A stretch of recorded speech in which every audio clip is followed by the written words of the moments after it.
بسم اللہ الرحمن الرحیم. ہیلو پاکستان، السلام علیکم. آج بہت خوفناک صورتحال ہے ملک کی، اور خاص طور پہ معاشی طور پہ. جو کہہ رہے تھے کہ ہم جو ہی آئیں گے تو آنکھوں میں آنکھیں ڈال دیں گے آئی ایم ایف کی، اور آنکھیں ملانے سے بھی انکاری آئی ایم ایف، اور یہ آنکھیں جھکائے ہوئے اور شرمائے ہوئے بھی نہیں نظر آتے. ابھی بھی بے شرمی اور بے غیرتی کی انتہا تک ملک کو برباد کر دیا انہوں نے. جو نئی حکومت لائی گئی تھی صرف اس لیے کہ یہ 100 روپے بھی ڈالر واپس لے کے جائے گا. میں تین اس کے آپ کے سامنے بڑے حوالے رکھ دیتا ہوں. سب سے پہلا بڑا حوالہ ہے کہ جو ابھی 3 مہینے گزرے، ان 3 مہینے کے اندر جو پی آئی اے ہے اس کو 36 ارب روپے کا نقصان ہوا ہے. 36 ارب روپے کا.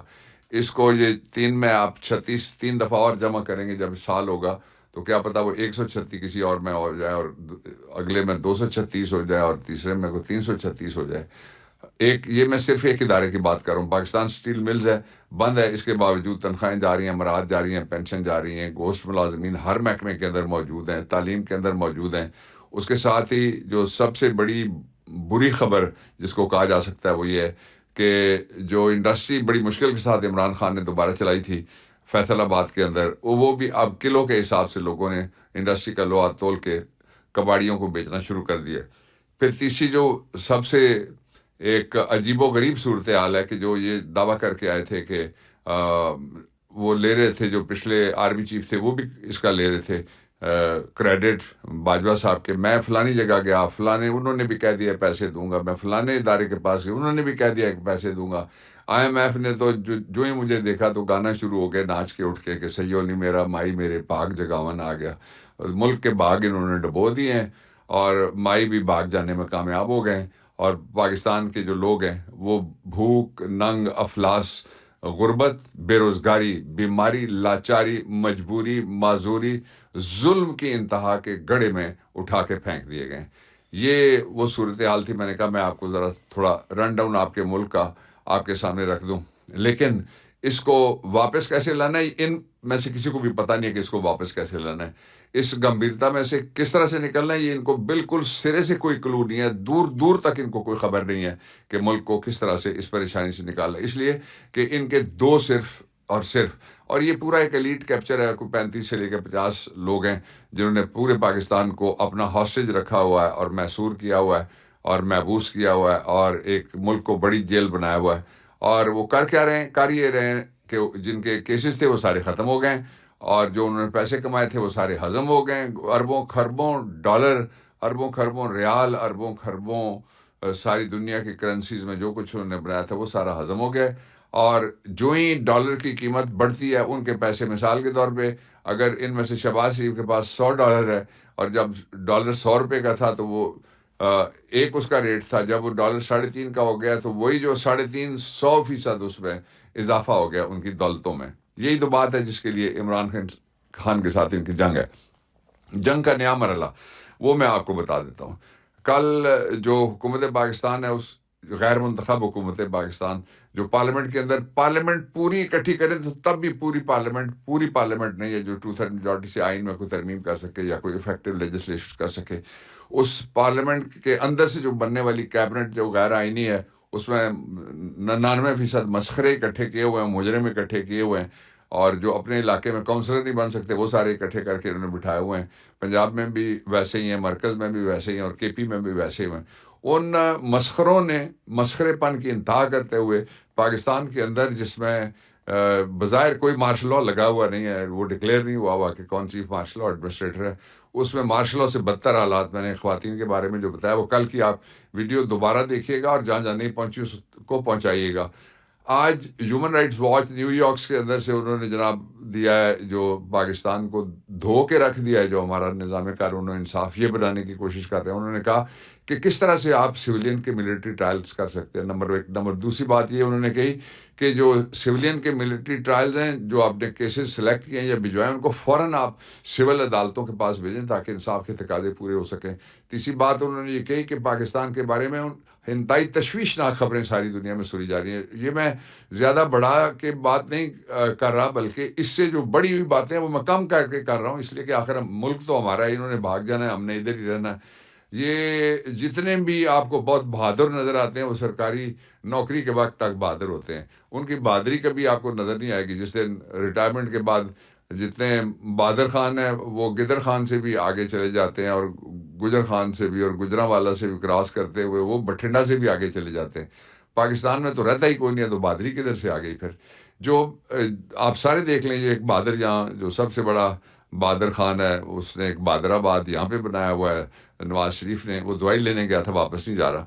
جو میں آپ کو دوسرا پہلو اس کا بتانا چاہتا ہوں عمران خان کے بارے میں، حکومت پاکستان نے کل پھر یہ کہا ہے کہ ہم ان کا ضرور آرمی ایکٹ کے نیچے، اور جو فوجی عدالت ہے اس میں ٹرائل کریں گے. وہ اس لیے نہیں ہو سکتا، پہلی بات کہ پاکستان میں جب تک آئین ثبوتاز نہیں ہوتا اور اس وقت تک ملٹری ٹرائل نہیں کیا جا سکتا. شیخ لیاقت کا کیس میں نے بتایا ہوا پہلے، پچھلی میرے ویلاگس نکال کے دیکھ لیجیے 2 ہفتے کے. اس کے مطابق سپریم کورٹ کے بڑے 7 رکنی بینچ نے یہ فیصلہ کیا ہوا ہے کہ ملٹری ٹرائل نہیں ہو سکتا. دوسرا یہ کہ آئین کے اندر جب تک ترمیم نہ کریں، جو ابھی تک رو رہے ہیں بیچارے لوگ جن کے بچے چلے گئے تھے اے پی ایس پشاور کے اندر، تو اس وقت یہ پہلی دفعہ ایک ڈسپنسیشن بنی تھی 2 سال کے لیے، 2015-17، پھر 17 سے لے کے 19 تک بھی. اس وقت پھر سیاسی جماعتوں کو منتیں کر کے کہا گیا تھا کہ ابھی ٹرائل پورے نہیں ہو سکے. تو یہ 4 سال میں ٹرائل وہ جو پورے نہیں ہو سکے تھے، تو یہ ٹرائل تو ان کو تو پوری عمر چاہیے ٹرائل کرنے کے لیے، سوائے اس کے کہ جب بندہ کھڑا ہو اور کہے کہ جا تجھے سزا دی ہم نے، اور جا تجھے کشے دہر سے آزاد کیا. یہ تو انصاف نہیں ہوگا، نہ اس کو کوئی قبول کرے گا، نہ پاکستان قبول کرے گا، نہ دنیا قبول کرے گی. اور اس لیے یہ جو ٹرائل ہے جلدی جلدی کرنے کی کوشش کر رہے ہیں. کہ میں آپ کو راز کی بات یہ بتا دیتا ہوں.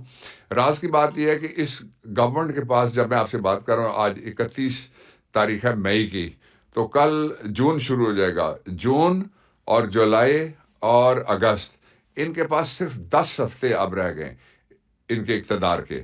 اور ایک جو انہوں نے بٹھائے ہوئے ہیں اسی طرح سے گھس بیٹھی ہے پنجاب میں. وہ کہتے ہیں 4 مہینے کا ہم بجٹ دیں گے. 90 دن کے لیے تم کے ساتھ 4 مہینے کا بجٹ دے سکتے؟ اس لیے ملک کی عدالتوں کو چاہیے کہ وہ سو موٹو نوٹس لیں، تھوڑا پرو ایکٹیو ہو جائیں. اور جو جن صوبوں کے اندر غیر آئینی نظام چل رہا ہے وہاں کے اندر بھی ان کو ہٹایا جانا چاہیے. میں جو اگلی بات آپ کو بتانا چاہتا ہوں وہ اس سے بھی زیادہ خطرناک ہے. وہ یہ ہے کہ اگر فرض کریں کہ وہاں پہ کوئی ٹرائل کرنے کی اگر کوشش کی جاتی ہے، تو اس کے پہلے تو قانونی نتائج ہیں جو دیکھیں. وہ قانونی نتائج ہمارے لوکل صرف پاکستان کے اندر کے نہیں ہوں گے، اور پاکستان کے اندر سے بار ایسوسیشنز اس پہ متفق ہیں. اور جو لیگل فرٹرنیٹی ہے اس کے 2 حصے ہوتے ہیں، ججز بھی اور اس وکلا بھی. وہ بھی کسی طریقے سے نہیں مان سکتے. وہ ججز جن کے اندر آپس میں کوئی اوپینین کی اگر کوئی ڈفرنس بھی کسی جگہ موجود نظر آتا ہے کسی جگہ کے اور کسی عدالت کے اندر بھی، تو وہ بھی اس بات پہ مطمئن ہے کہ جو سولین جوڈیشری ہے، آئین کے آرٹیکل 175 کے مطابق جس کو تشکیل دیا گیا ہے 1973 کے آئین میں، اس کے مقابلے میں کوئی متبادل جوڈیشری ایک فوج کی یا کسی اور ادارے کی کل وابڈا کہے گا میری کھمبا چوری ہو گیا تو میں نے اپنی عدالت لگانی ہے، پرسوں سی ڈی اے کہے گا کہ سی ڈی اے کا ایک گھوڑا چوری ہو گیا تو اس نے بھی اپنی عدالت لگانی ہے. تو یہ تو پورا معاشرہ پھر انارکی سے اگلی کوئی سٹیج کے اوپر ایک جمپ لگا کے چلا جائے گا. پھر دنیا کے اندر ہمارے معاہدے ہیں، ہماری انڈرسٹینڈنگ ہے، دنیا کے مختلف کوڈز بنے ہوئے ہیں جن میں لکھا ہوا ہے کہ جو بھی مہذب ممالک ہیں وہاں پہ کوئی ٹرائل کسی کا بھی ڈیو پروسیس کے بغیر نہیں ہو سکتا. اور ڈیو پروسیس کے بغیر یہ اقوام متحدہ کے اندر بھی لکھا ہوا ہے، یہ یورپین یونین کے اندر بھی لکھا ہے، دنیا ساری کے کانسٹیٹیوشن میں، پاکستان میں لکھا ہوا ہے. تو اس کے بڑے خوفناک نتائج نکلیں گے. ایک معاشی طور پہ ملک تباہ اور برباد کر کے انہوں نے رکھ دیا ہے. اب اگر کوئی چھوٹی موٹی ہماری حیثیت یا ایکسیپٹیبلٹی کسی اور جگہ ہو سکتی تھی تو وہ پاکستان کے نہیں دنیا کے سب سے پاپولر لیڈر. آپ ذرا کامنٹس ضرور دیکھا کریں، آپ کو پتہ لگے گا کہ دنیا کے وہ ممالک جن کے ساتھ ہماری جنگیں ہیں، جن کے ساتھ جنگیں ہوئی ہیں، جن کو ہم مانتے ہی نہیں ہیں، ہم تسلیم نہیں کرتے، وہاں کے لوگ بھی کیا کہتے ہیں جب کوئی خلاف ورزی ہوتی ہے. اور وہاں کی جو ہیومن رائٹ آرگز ہیں، پاکستان میں بہت سارے لوگ بولے جو خاموش ہیں. ان کو میں کہنا چاہتا ہوں کہ ایک دفعہ شیخ مجیب الرحمان نے تقریر میں کہا تھا، اور کہا تھا کہ اب آج تو میری باری ہے، اور پھر مغربی پاکستان کے نام لے کے اس نے 2-3 لوگ کہا تھا کہ تمہاری باری بھی آنی ہے، میں تمہیں بتانا چاہتا ہوں. تو آج میں یہ آپ کو بتانا چاہتا ہوں کہ جو لوگ اس وقت خاموش ہیں، ظلم کے اوپر جو خاموش ہے، زیادتی کے اوپر جو خاموش ہیں، آئین کی بالادستی کی دھجیاں اڑائی جا رہی ہیں اس کے اوپر جو خاموش ہے، ہیومن رائٹس وائلیشن جو ہو رہی ہیں ان کے اوپر جو خاموش ہیں، تو وہ یقین رکھیں کہ it's only question of time. اگر اس کو نہ روکا گیا تو باری ان کی بھی آ جانی ہے. یہ کہتے ہیں نا کہ چراغ سب کے بجھیں گے، ہوا کسی کی نہیں. ظلم کی ہوا تو بالکل بھی کسی کی نہیں ہوتی، اس لیے سب کو روکنا سب کا فرض ہے. اس کا ایک اور پہلو ہے، وہ بھی آپ ذہن میں رکھ لیجیے گا. وہ پہلو یہ ہے کہ کچھ آرگینک اور کیمسٹری کی پاکستان کے جو سیاسی حالات ہیں ان کی تبدیلیاں ہیں، وہ اس کے لیے پس دیوار دیکھنے والی آنکھ چاہیے. اور میں اسی بنیاد کے اوپر آپ کے سامنے میں 3 چیزیں رکھ دیتا ہوں. سب سے پہلی چیز تو یہ ہے کہ دنیا ساری جو مرضی خاموشی اختیار کر لے، پاکستان کے اندر سے الیکشن کی طرف حالات تیزی سے چلنا شروع ہو گئے ہیں، نمبر 1. نمبر 2، عمران خان کے ٹرائل کی کوشش کرنے کا جو بھی، جن کو بھی یہ خواہش ہے یا خوشی ہے، 2 ہی لوگ ہیں جو ایک خواہش والے ہیں، دوسرے خوشی والے ہیں.